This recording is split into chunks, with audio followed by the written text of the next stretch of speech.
कर्नाटका विधानसभा चुनाव को लेकर ओपिनियन पोल में कांग्रेस का होगा तख्ता पलट और बीजेपी की कर्नाटका में बनेगी सरकार। जी हां, दरअसल आपके लिए बता दें कि 2028 में कर्नाटका में होने वाले विधानसभा चुनाव को लेकर पीपल पल्स के द्वारा किया गया है एक ओपिनियन पोल, जिस पर जनता से ली गई है राय कि आखिरकार इस बार अगर चुनाव होता है तो किस पार्टी को मिलेंगी कितनी सीटें, जिस पर सत्ता में बैठी कांग्रेस अब सत्ता से बाहर होती हुई नजर आ रही है। बात अगर यहां पर भारतीय जनता पार्टी की जाए तो देखिए, इस ओपिनियन पोल में भारतीय जनता पार्टी की 136 से 159 सीटें आती हुई नजर आ रही हैं 224 में से। और जो पार्टी अभी तक कांग्रेस में यानी कि कर्नाटका में चला रही है सरकार, और उसी कांग्रेस की सरकार अब दूर दूर तक रिपीट करती हुई कर्नाटका में नजर नहीं आ रही है, क्योंकि कांग्रेस 62 से सीटों पर ही रहती हुई दिखाई यहां दे रही है। और जेडीएस की बात करें तो जेडीएस के खाते में 5-6 सीटें ही आ रही हैं और अन्य के खाते में आ रही हैं 7 से 8 सीटें। और यहीं पर अगर हम परसेंटेज की बात करें तो इस बार होने वाले चुनाव में भारतीय जनता पार्टी के खेमे में 51% वोट डलेगा और डल सकता है, हम ऐसा कह सकते हैं, कर्नाटका के विधानसभा चुनाव में। और कांग्रेस जिस मेजॉरिटी से इस बार कर्नाटका में जीती थी, वो मेजॉरिटी अब कहीं ना कहीं गायब होती हुई नजर आ रही है, क्योंकि कर्नाटका में कांग्रेस की अगर वोट परसेंटेज की बात की जाए तो सिर्फ और सिर्फ 40% वोट कांग्रेस के पाले में नजर आ रहा है और जेडीएस के 5 और अन्य के खाते में 3.7% जो है वो जा रहा है। वोट प्रतिशत में कांग्रेस पार्टी काफी ज्यादा पिछड़ती हुई नजर आ रही है और इसके पीछे के वो कारण हैं जिनमें कांग्रेस और राहुल गांधी की गारंटियां हो चुकी हैं कर्नाटका में फेल। जी हां, चाहे फिर वो दूध के प्राइस बढ़ना हो, पेट्रोल से डीजल के प्राइस पर लगातार हर चौथे 5वें महीने में प्राइसों पर बढ़ा देना हो, या फिर बिजली के दामों को बढ़ा देना हो। जिन 5 गारंटियों को लेकर कर्नाटका में बनी थी कांग्रेस की सरकार, उन्हीं कर्नाटका इलेक्शन में कांग्रेस से भरोसा खोती हुई नजर आ रही है आज जनता, क्योंकि जिस जनता ने राहुल गांधी की गारंटियों पर भरोसा कर कांग्रेस को दिया मौका, वही राहुल गांधी अब नहीं जा रहे हैं कर्नाटका में जनता का हाल पूछने के लिए। और हमने पहले भी देखा कि जिस समय पर नंदिनी दूध का 1 साल में 2 बार प्राइस बढ़ाया गया, जिससे काफी ज्यादा नाराज कर्नाटका की जनता ने ये तक कहा था कि जनता की जेबों में डाका डाल रही है कांग्रेस सरकार।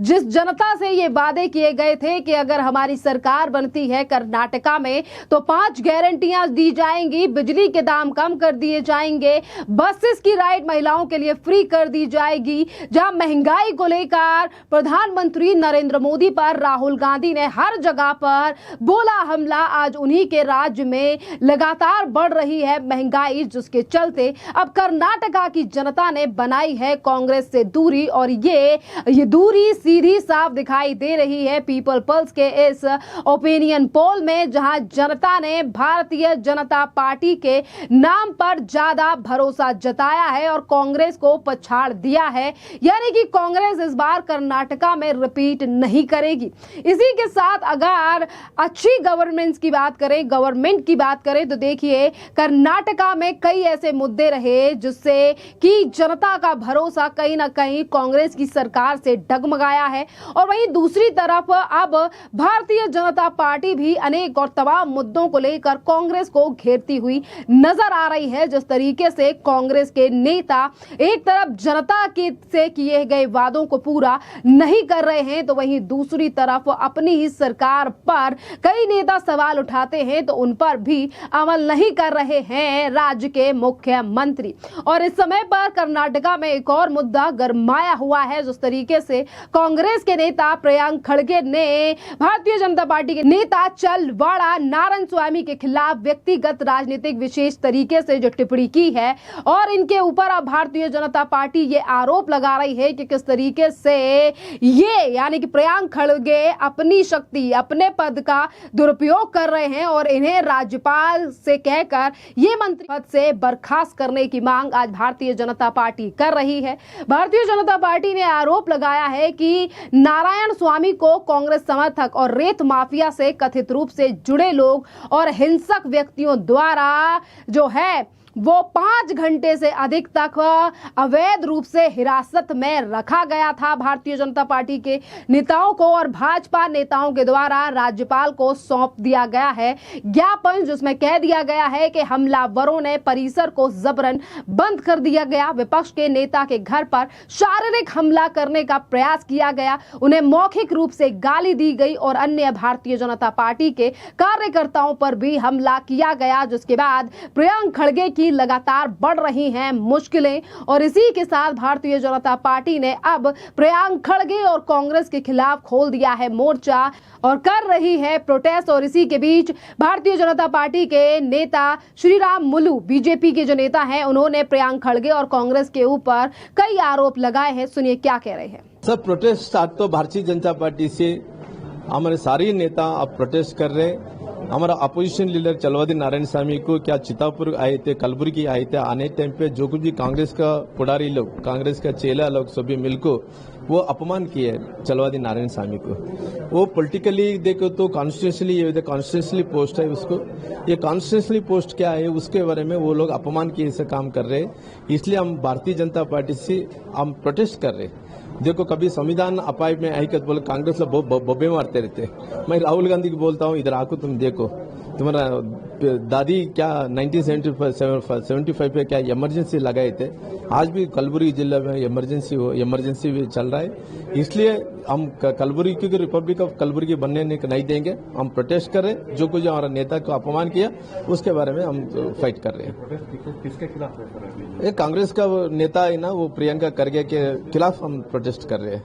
और इतना ही नहीं, भारतीय जनता पार्टी के नेता सीटी रवि ने भी इस पूरे मामले को लेकर सवाल उठाते हुए कांग्रेस पर हमला बोला है कि एक तरफ कांग्रेस के नेता ये कहते हैं कि संविधान और संविधान की आजादी और काज किस तरीके से कर्नाटका में इनके ही नेता किस तरीके की बयानबाजी कर रहे हैं। लोकतंत्र में तानाशाही निजामशाही नहीं चलेगा। निजामशाही खत्म हो चुका है। कलबुर्गी में निजामशाही को जिंदा रखना चाहता है क्या? वो नहीं चलेगा। लोकतंत्र में गुंडागर्दी नहीं चलेगा। गुंडागर्दी करने वालों को लोकतंत्र उत्तर दिया है, हम उत्तर देंगे। ओके, अभी क्या कलबुर्गी चलो में कौन भाग ले रहे हैं और स्टेट बीजेपी पूरा रहेगा? हाँ, कुछ सवाल रखा है ना। अपना अपोजिशन पार्टी लीडर नहीं है, विधान परिषद का अपोजिशन पार्टी लीडर, उनको दिग्बंधन करता है, उनके ऊपर हमला करने के लिए कोशिश करता है। वो तानाशाही नहीं चलेगा। डिमांड क्या रहेगा सर? अभी ये प्रोटेस्ट में डिमांड क्या रहेगा आपका? हम बता देंगे। खैर, प्रियंक खड़गे को लेकर यह पहला मामला नहीं है। प्रियंक खड़गे अपने बयानों की वजह से, विवादित बयानों की वजह से हमेशा इसी तरीके से घिरे नजर आते हैं। पर आज प्रियंक खड़गे हों या फिर कर्नाटका के मुख्यमंत्री सिद्धरमैया, राहुल गांधी की बयानबाजी या कर्नाटका में दिए गए 5 गारंटियां, इन तमाम चीजों से अब जनता हो चुकी है काफी ज्यादा नाराज और अब जनता ने बना लिया है बदलाव का मूड, जो आने वाले चुनाव को लेकर कांग्रेस के लिए एक अच्छा संदेश नहीं दे रहे हैं। क्योंकि अभी से ही जनता कह रही है कि अब कर्नाटका में चाहिए बदलाव, क्योंकि सरकार वो चाहिए जो जनता के लिए करे काम।